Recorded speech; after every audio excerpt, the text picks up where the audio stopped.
अगर आप भी चाहते हैं कि एसएस फिल्म्स मोतिहारी के ऑडियो वीडियो सबसे पहले आप तक पहुंचे, तो इस चैनल को सब्सक्राइब करें और साथ ही बेल आइकन को दबाना ना भूलें।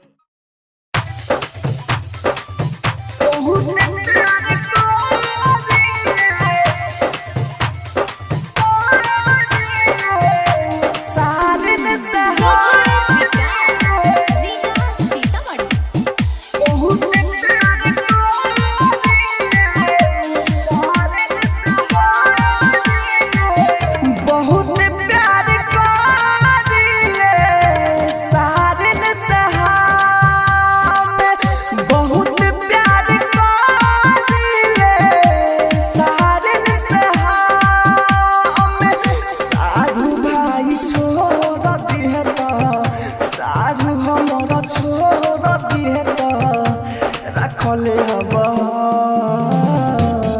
बहुत प्यार करिले सहारे में सहाम बहुत प्यार करिले सहारे में सहाम।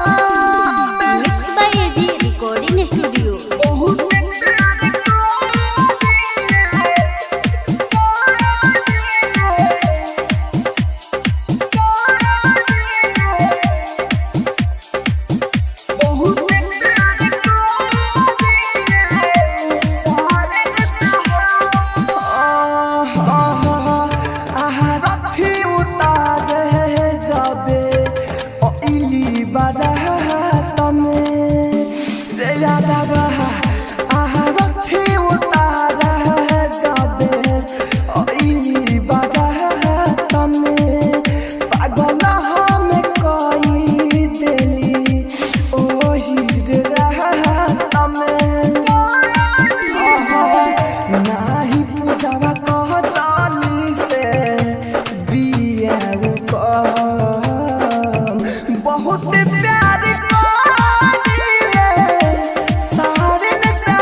हमारे मनवा न लागे जाई तोरा मन हो हमारे मनवा न लागे सुतिल हम भले अखिया मोर जागे राहुल राजा धानी के मनली सला बहुत प्यार करिले सहारे में सहाम बहुत प्यार करिले सहारे में सहाम।